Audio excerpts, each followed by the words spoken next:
Hello, everybody. Welcome back to the final stream of the weekend for the Osu Mania 4Q World Cup 2024 round of 16. All matches have been completed for the weekend, and we've just got one more thing for you guys. We've got the Mappool Showcase for the pool that all 24 teams who made it through will be duking it out with next weekend in quarterfinals. I will be one of your commentators for the showcase, Toph Daddy, and I'm joined here by Sparky. How's it going?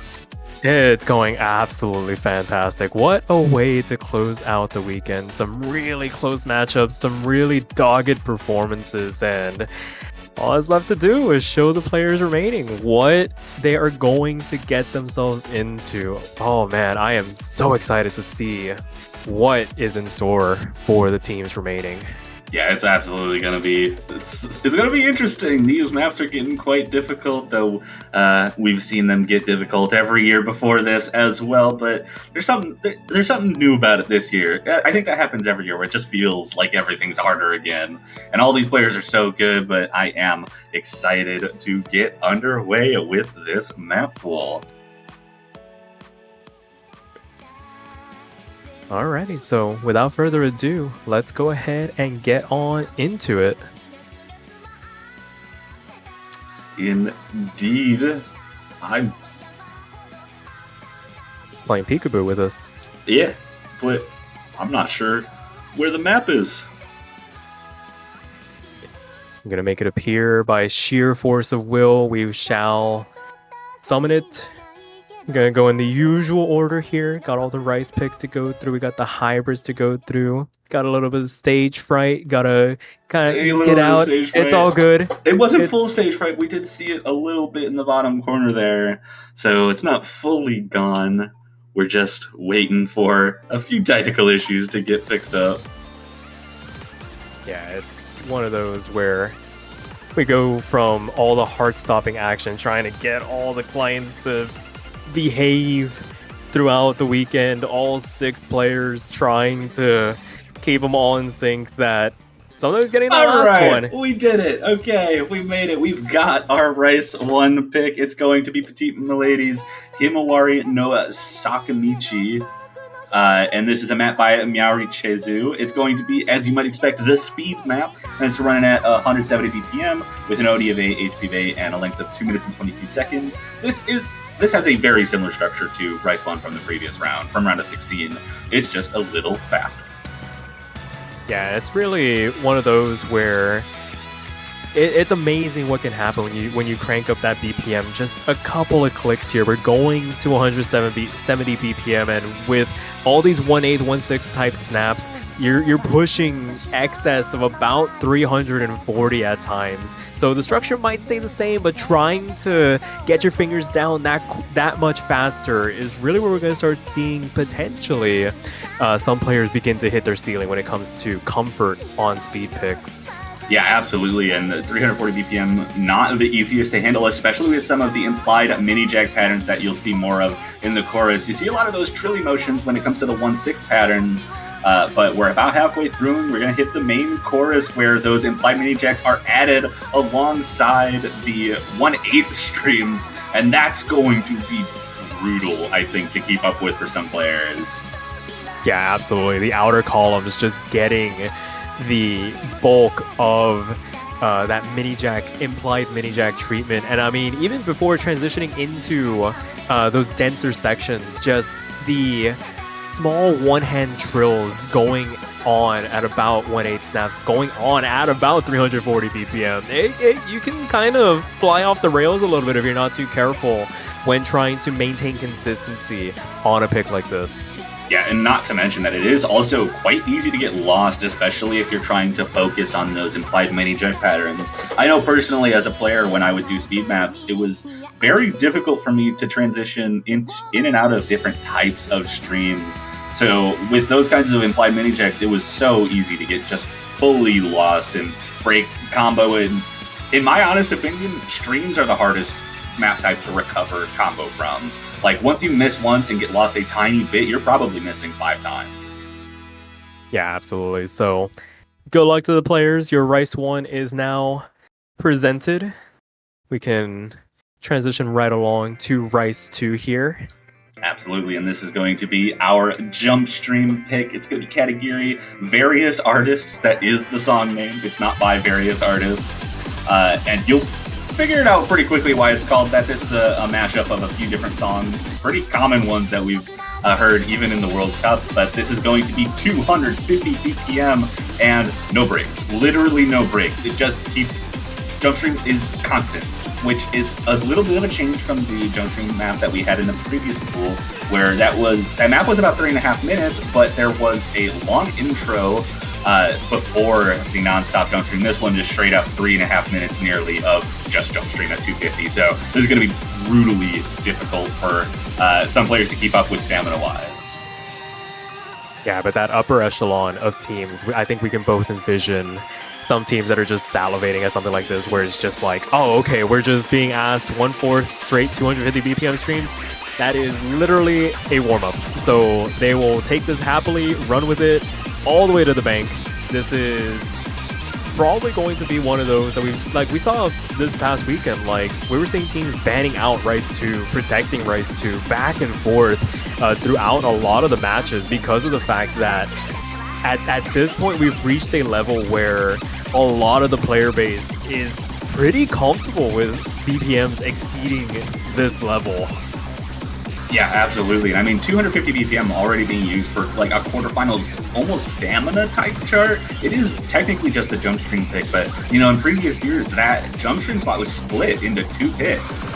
And you get your speed jump stream and your stamina jump stream, and normally we'd be seeing like our speed would be like 250, 255 in previous years, but it'd only be 2 minutes long. And then the stamina would be like 240, 235, something like that. So having to deal with stamina, like difficult stamina jump stream at 250 this early on is quite the step up compared to what we're used to.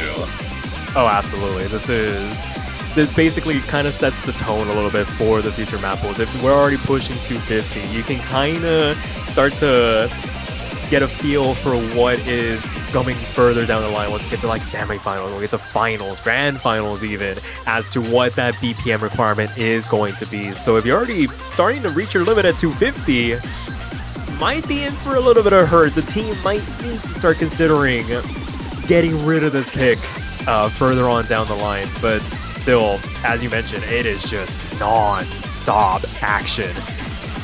Yeah, not to mention that the patterns aren't necessarily the easiest. They are quite comfortable to play. You'll commonly see those 4-note like O trills on the outside columns, but even those are pretty comfortable. I've seen a lot of jump stream efforts start to adopt those types of patterns because of how well they play and how versatile they are.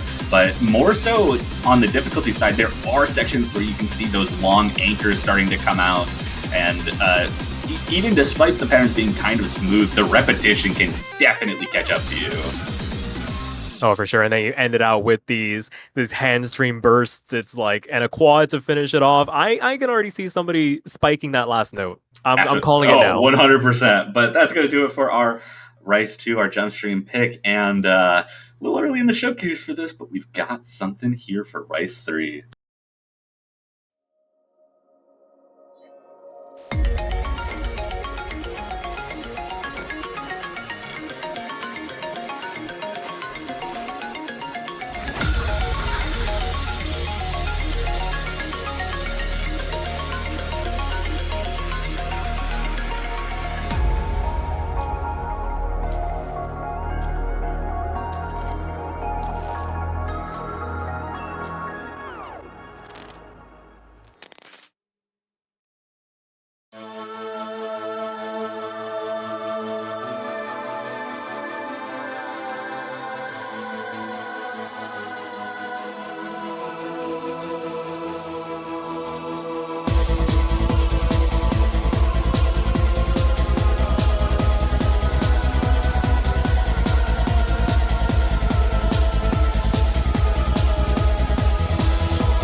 All right, we've got Cygnus Tree of Misery, and also original for the quarterfinals round here in the 4-key Mania World Cup 2024. Our fourth original of the year, but before we move on, I'm going to take a little second to give some thanks to the people who made this possible. The graphics designed by Boommaster Flex and Zeth. Video and design coordinator was Sakura006, mapped by Miari Chezu, and the replay done by GB Rick.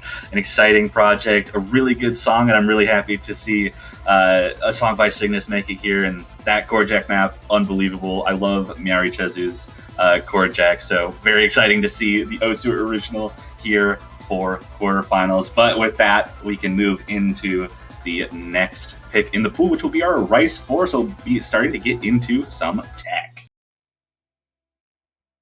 It's going to be a raw understanding, uprated to 1.15 by Pizza69, OD8, BPM of 190, and a length of 2 minutes and 55. A small break at the beginning, like 15 seconds, so a little bit out of 255 shaved off. But if I were to describe how this chart feels to me when I looked at it the first time, I would compare it to a much, much, much easier version of the Pizza69 Terminal 11 chart that was used in Grand Finals a couple years back.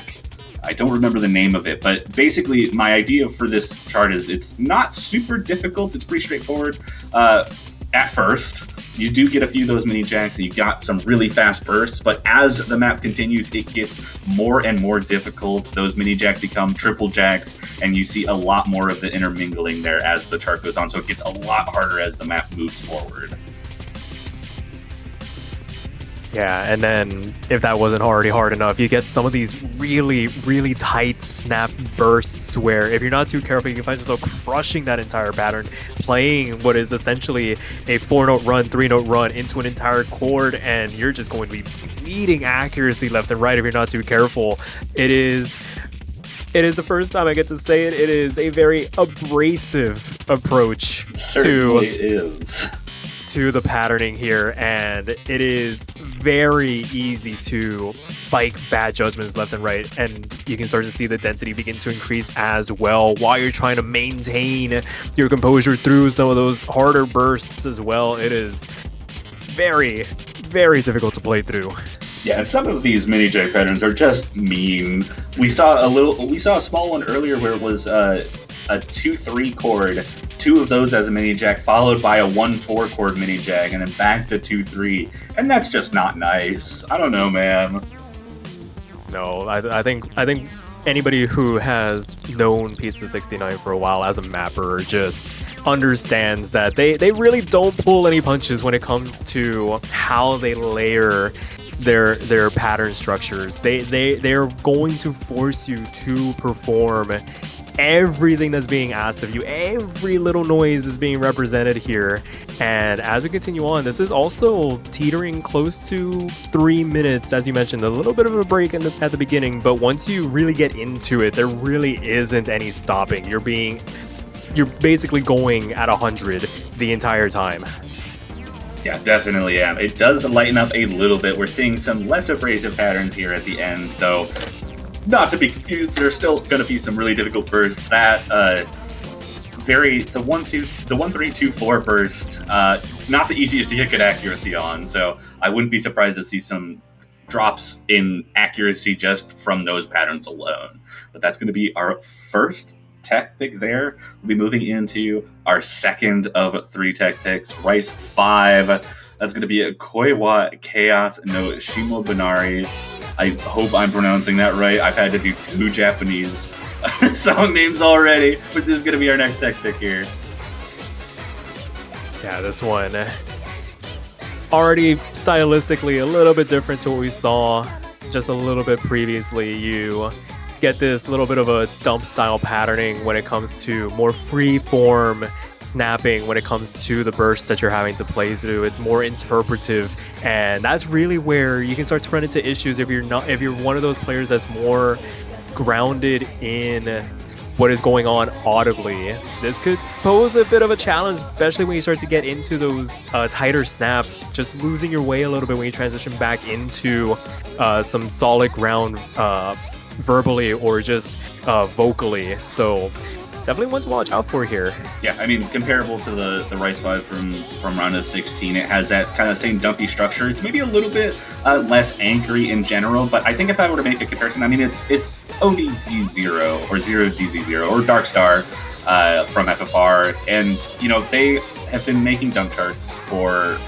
this tournament already. They did the qualifier that was a little bit on the dumpy side of things, so definitely a similar vein there. So if you were good at the qualifier by Dark Star, you'll probably be okay with this, but just generally a dumpy tech map, shifting rhythms all over the place, and really, really short. It's only a minute and a half, so singular mistakes are going to be costly.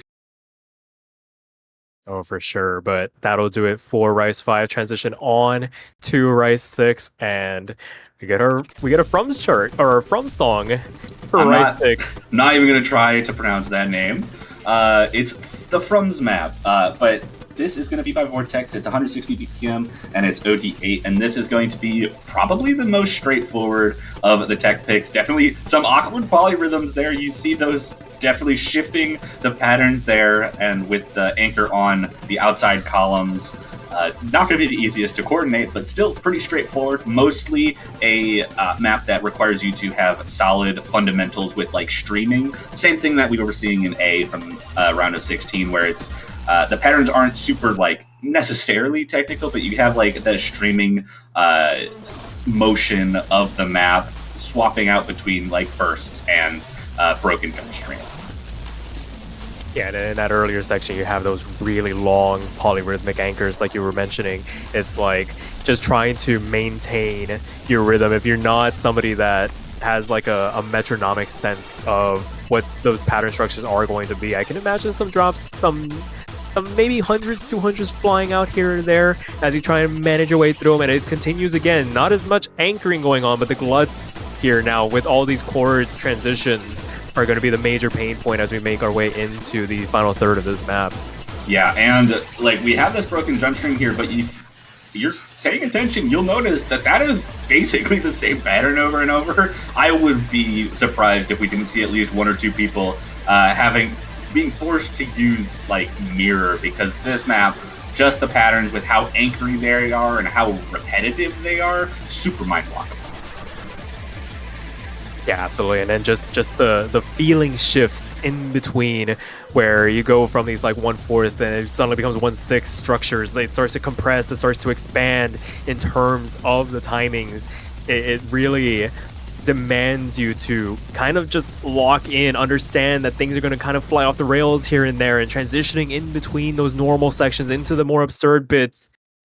And then just a very abrupt ending. I love when songs land like that. It makes me laugh a little bit inside every single time I see it. But that's going to finish off our Rice pool. We're moving into now the hybrids, and this is going to be Sasakura UK's X TJ Hangneil's Raputa, a hybrid by Vito, BPM of 242 BPM, length of 2 minutes and 26 seconds, but a little easier on the OD side of things, OD 7.3. We're already seeing kind of the nature of what we're looking at. Pretty jump string focused, but a lot of intrusive LNs. And I really love this pattern here. I love it, the LNs coming in and out with the increasing pitch there. Yeah, just staying true to form, respecting what's happening musically.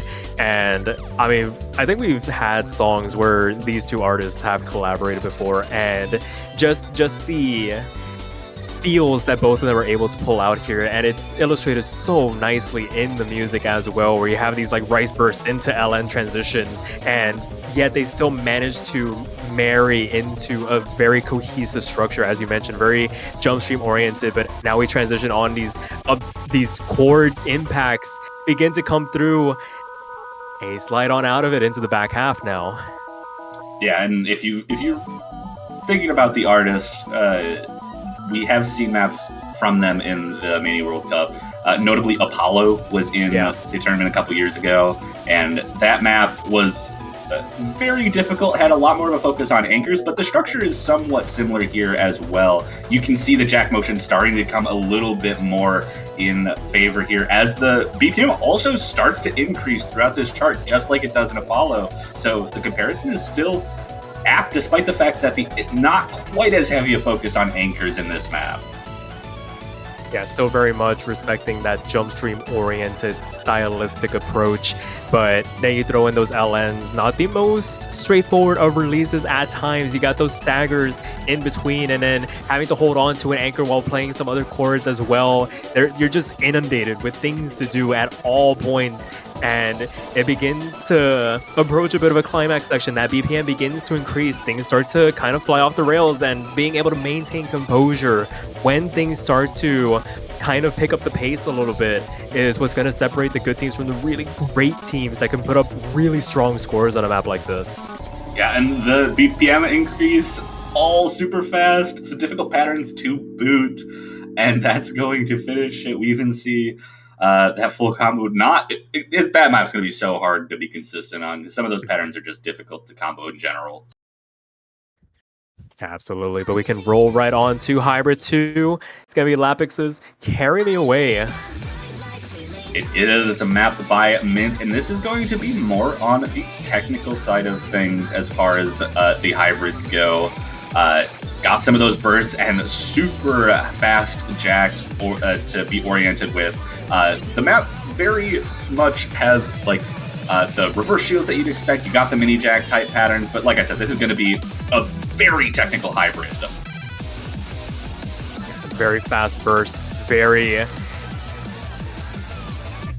quick transitions in between the LNs and the Rice, kind of carries on its motifs through some of those sections. So you're having to do some really fast releases while you're trying to maintain a Rice burst in between. It's going to be a test for players to ensure that they're not overholding through some of these sections to try and hang on to some semblance of comfort here.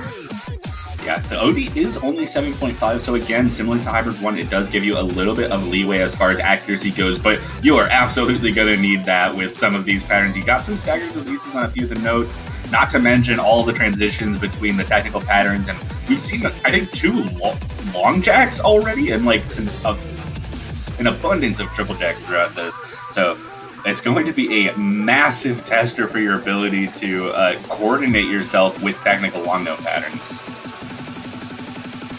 Yeah, and then just true to form, I feel like Mint has really embraced this style with transitions where it's just a barrage of these 2-note chord transitions into different sections. Like their use of mini jacks has kind of become a staple for their hybrids, especially in this mid to late game portion where you know you're going to have to hammer some of these keys repeatedly through some of these harder sections before you finally get some semblance of a break. Yeah, I don't expect people to FC that very consistently, if I'm being completely honest.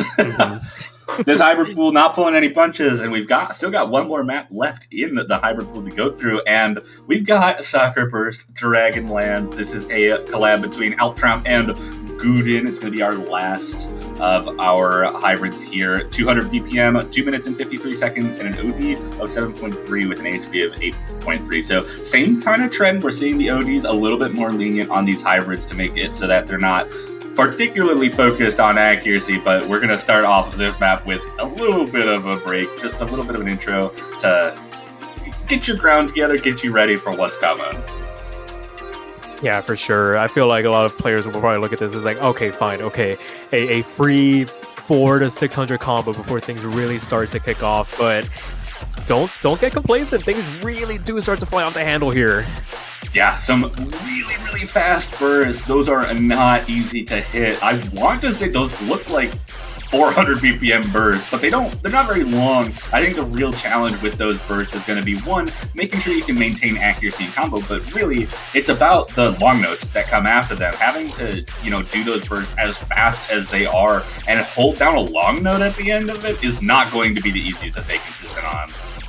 Yeah, absolutely, especially because of the fact that some of those longer LNs transition into, say, like a reverse shield or a shield pattern right afterwards, where it's like these variable lengths are going to start chipping away at people's accuracy without them even realizing. It's like, okay, cool, I'm FCing my way through this. Why is my accuracy like 99% while you're practicing this? Yeah, absolutely. And we've got the second section of the map here where those bursts get even harder, and then the long notes start intruding on the bursts again. And, you know, we saw this kind of happening with the Hybrid 3 in round of 16, where it was super technical with the bursts all throughout the chart. So there was a lot of Rice difficulty in general. But then, as you get further in the chart, you start to see these long notes really taking up space in those bursts and forcing you to really read through them and have a solid fundamental with the long notes. Yeah, and thankfully there are reprieves from some of those more aggressive bursts, but right as quickly as you get out of it, you dive right back on into it, and it becomes extended going into the last quarter here. Oh my goodness, these patterns are just something else. And you never get like a break from, you know, the Rice patterns, because in a lot of hybrids that you'll see, it's pretty common for, you know, the LNs and the Rice to start being mixed and the patterns to just generally be easier because of the nature of mixing those two types of patterns. But this map really does not give you that opportunity. You are constantly having to keep up the speed with the bursts. Even when the long notes are there, it does not pull punches with the speed. Absolutely. That's going to be really exciting to see people play through. I can envision some really top-notch scores, but it is a very sink or swim type of hybrid. But with that being said, we can transition on over to the LN side of the pool here. Absolutely. This is going to be Packet Hero. This is going to be your coordination. Not much to say about it. It actually is a little bit on the short side compared to what you might expect. 2 minutes and 24 seconds, OD 7.5, and a BPM of 236 there coming through. And like I said, it's coordination. We're edging closer and closer to full-on timing hell. And this kind of is exactly that, what you're looking at. Just still a little on the slower side compared to what we've seen in like the history of, you know, late game timing hell type maps. Yeah, for sure. There's still some 1-4 structuring to kind of lean back on, but we're starting to see the semblances of those staggered releases start to come down, where you have some ambiguous timings to deal with. You're trying to coordinate some columns, some anchors in between, and you start to lose track of where some of the releases are while trying to pay respect to what's being asked of you on the other columns. So, side of things to come here. Certainly does have some interesting things to look for, but this map kind of stays the same. We've seen the first half of this map go through, and nothing really different about what we saw from the intro. So it's just constant, it's consistently difficult, and those staggered releases definitely going to start being more of an issue than we've seen from some of the other coordination maps so far in this tournament. Yeah, this one's definitely one that requires a solid foundational base to approach, because we see a lot of people that are proficient at LNs, but mastery of release timings is going to be what separates those good teams from the ones that are going to be willingly picking into this when they approach their match. Yeah, not to mention that OD 7.5, despite being a little bit on the lenient side for accuracy, is quite high for this kind of map. We don't see ODs hitting 7.5 for long notes very often at all, so you're gonna have to test yourself a little bit more than you might expect, and these staggered releases just give you no reprise. Yeah, again, this is gonna be one of those picks where you're just going to be bleeding accuracy. The 300 counts are probably gonna be what players are gonna want to harp on to try and keep as low as possible, but that's a very solid introduction to the LN pool. Absolutely is, and we'll go into our second lineup pick, and you know, we've had patterns here. This is going to be our density long note pick. It's going to be DJ Sharpnell's Klassiker Einheit on 1.1x rate by U East 2018, BPM of 206, OD 7.5 again, and it is a cut version, so we're not getting the full 4.5 minutes of Klassiker Einheit, just the first 2 minutes. And overall, true to form with more density-oriented picks, just very short 1/4 LNs, no real complicated release structures here. It's just, can you play the BPM, can you release when asked type of introduction. Yeah, I mean, the map in general is very straightforward. OD 7.5 might give some people issues, but this is what it says on the tin. This is density. This is largely just some jump stream with some dense LNs. No staggered releases. You just focus on it. Focus on the patterns at hand. You got a couple of things that might throw some people off. You got those extended singular notes with the patterns kind of going around them, which I personally, especially in the past, have found those quite difficult to coordinate properly. But regardless, it's still, holding on to that kind of straightforwardness. It's going to be super comfortable, I think, for a lot of these teams to kind of handle this. And it's just really the boost up to 206 BPM that's going to cause any issues.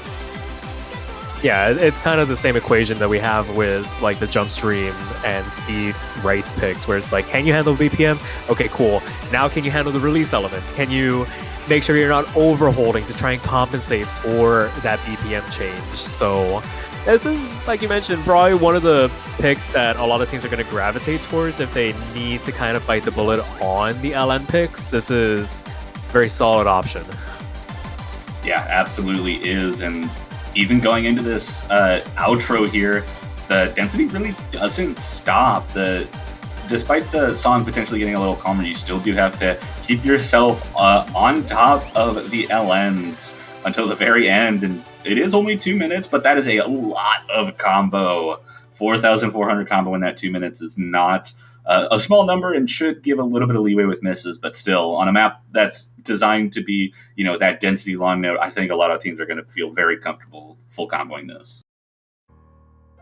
And with that being said, we can transition on to LN3. It is going to be Ivy of Rutiles, mapped by Alexire. So we can kind of take a swing as to what's about to happen here. Yeah, this is actually collab between Alexire and Mint. So we've seen a map from Mint already that employs a lot of the same types of patterns that we've seen Alexire do. Alexire having mapped the Osu original from round of 32. And I mean, we're already kind of seeing that style come out with so many reverse shields. Yeah, just very interpretive. And again, very much respecting what's happening musically as they use it to craft some of these harder structures in the LNs. You have these little rice bursts in between to kind of keep you on your toes, just making sure you're not getting too complacent with what's going on. A lot of one-hand elements as well as we make our way into the second third here. Yeah, and not to mention that, we saw in round of 16 that this long note 3 slot was a pretty consistent map with just mini jacks kind of once every measure or once every couple measures. But this one, they are just everywhere. They're inundating the entire playfield. You really can't escape them until you're like in one of those smaller breaks like we're seeing here. Yeah, very much a wild card type of LN chart where you're being asked to employ these differing techniques, and as we get into the last quarter here, you can kind of tell things are starting to fly off the rails. There's so much going on in terms of playing different anchors. There's these columns, there's jacks, there's just everything to have to contend with, and it gets very complicated very quickly. Yeah, it really does, and doesn't really give you much of a warning for it. Nice one-hand trill with the mini jacks, and the triple jacks, so difficult to coordinate properly. That's going to be an interesting one. I think this is going to be a really risky map, even probably more so than LN1, which I think for a lot of teams isn't necessarily always the case. But that will finish off our long note pool. We've got 2 more maps before tiebreaker, and they're going to be our SV maps. We've got Tanger, Break Me, a map by Promachos or Promaco. I don't know how to pronounce that name, but by Promachos.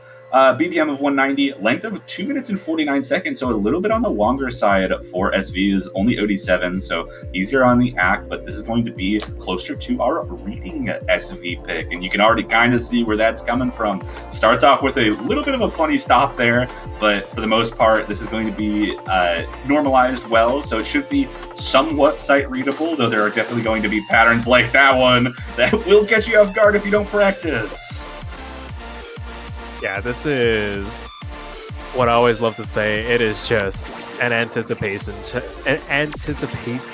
anticipation check. Finally got there. Where you just really need to trust your practice and transitioning into it. So many teleports. Oh my goodness.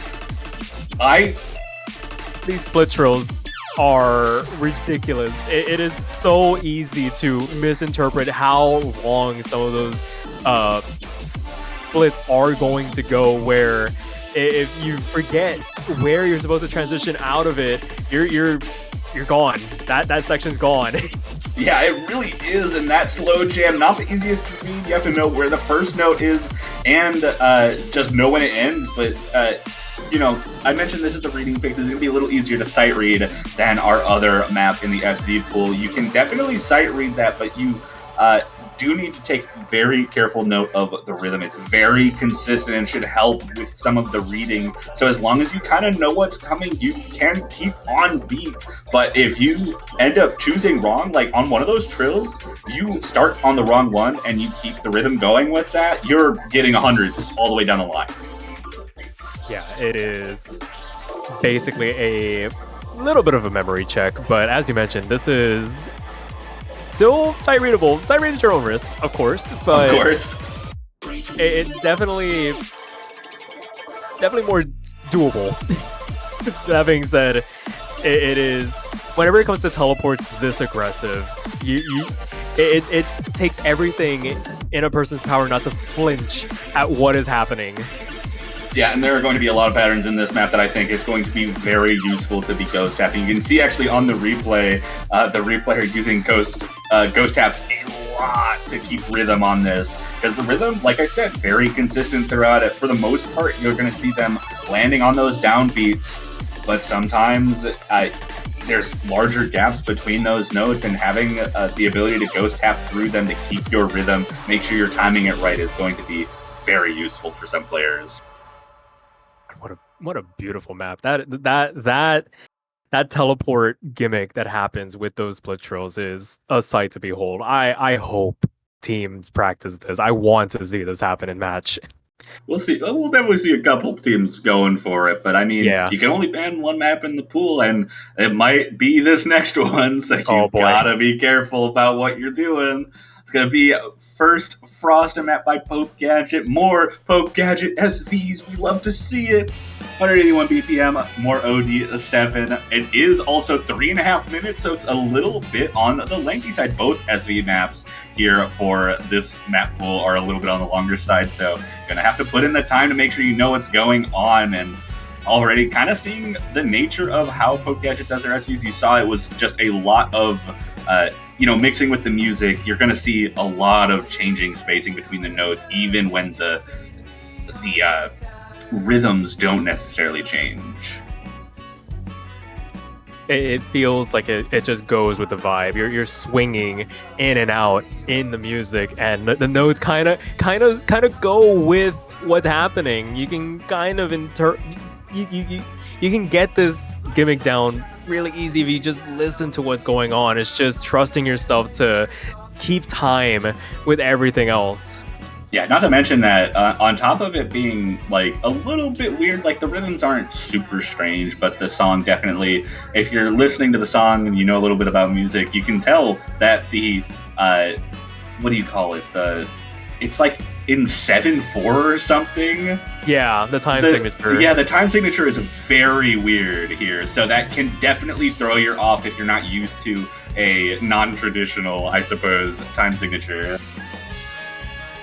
Yeah, I'm sure somebody out there has already deduced what it is and is already taking notes as to what is going to happen. But I mean, similar to the previous Pope Gadget map, where the normalization, the SV speeds change so it has so much variance in what's going on that it can get a little disorienting. Yeah, and that disorientation only gets further when you start getting these SVs being a little more intrusive, and you can see constantly with how the music moves that there's a lot of notes where you're stopping and the spacing changes, where you do actually have to memorize it like that. The stopping motion there is something you will have to remember and know the location of and then some fast jam that's gonna. I'm so bad at reading fast jam. Yeah, for the players that play on like 30, 32 scroll speed, I can imagine you have like a millisecond to react to what's going on if you're sight reading this. Yeah, and on top of like the really awkward fast jam, you can see speeding up on those long notes. But on top of that, like I mentioned that the rhythms are mostly pretty straightforward. They're mostly on that 1/4 rhythm, but there's a couple of times where they swap a little bit out because of how the rhythm changes in the music, and you'll have to be ready for that, especially if it's in one of the slow jams or fast jams, or if it's right when one of those stopping patterns happens. There's so much that you have to watch out for, and no doubt that's why this is in the slot it is. There's a lot to practice and a lot to memorize throughout this chart. Yeah, it's going to be transitions for this one because of the fact that there's so many feels going on in the music. You're stylistically changing the approach constantly, and it's reflected in the SV timings as well. You have a visually 1/4 stream kind of crunches into a 1/8, or it looks like it's going to be a 1/8 crunches into a 1/4. It's going to be a lot of mix-ups. A lot of mix-ups to deal with. But that's going to finish us off with the regular map pool. We've got one map left, and it's going to be our tiebreaker, Frostwalker. This is a collab between 4 people, I think. Let me double check who that is. It is Guden, Chris Arlene, Outrom, and High19. So some fun names to see as a collab for one of these maps, and you might also recognize a song. This was the Osu original for the Grand Finals tiebreaker for CWC this year. So exciting to get to use this for a tiebreaker here. 220 BPM for the most part, length 6 minutes and 39 seconds. A little bit of an easier OD 7.4, so LNs aren't going to be too big of a deal. But if you remember the tiebreaker from round of 16, we're not pulling punches. It's just not happening. Yeah, no holds barred. We already see it. The first miss on a replay on what looked to be a burst transition into an LN. I mean, ensuring that you're respecting the LNs at the end, the releases as well. It is already proving to be a very difficult start to a tiebreaker. Yeah, we can see the technical patterns already coming out, and those are some brutally fast bursts, especially with those mini jacks being as fast as they are. Everything just going in your face, telling you to miss if you dare, and oh my goodness, such brutal rise patterns. We saw from the round of 16, there were a lot of really fast bursts, but this just bumps it up to the next level. Yeah, I do not envy the teams that need to contest on this, because I imagine the nerves are going to be at an all-time high. You know that there is a lot on the line if you get into this, especially for the teams in the lower bracket. It is do or die for them in particular, and being presented something like this for 6.5 minutes, you have to maintain that composure, that high level of play for such a long time. And we do get into some of the more difficult LNs. This is at 220 BPM, so those density sections not just going to be free. It's going to be very difficult to maintain, especially with those breaks in it. Lots of technical bits to wrap your head around in the middle of the transitions there, on top of those really, really fast mini jacks that just serve to kind of interrupt the flow. And then when you do get into those LN sections, those outer columns just inundated with those short releases here and there to just get that polyrhythm going. The other 3 columns start to follow suit as well, and it's going to be hard keeping that in check while you're trying to deal with everything else. It'll be interesting to see who can withstand it, but already over 3,000 combo, a third of the way through. You get a little bit of a slowdown here, and not very long-lived, pretty short-lived. Get a little bit of that tech transition before we start upping the ante here, just before the first half comes to an end. Traditional build-up into the drop, and we see a bit more of a hybrid-oriented section. The Rice transitions into the LN burst as well, but it is so hard to read through some of these. You're maxing out at close to what, 360, 440 BPM on some of those structures. definitely is the potential for some of these bursts to be hitting that 440. I believe the majority of these are going to be in that 330 to 400 range, though.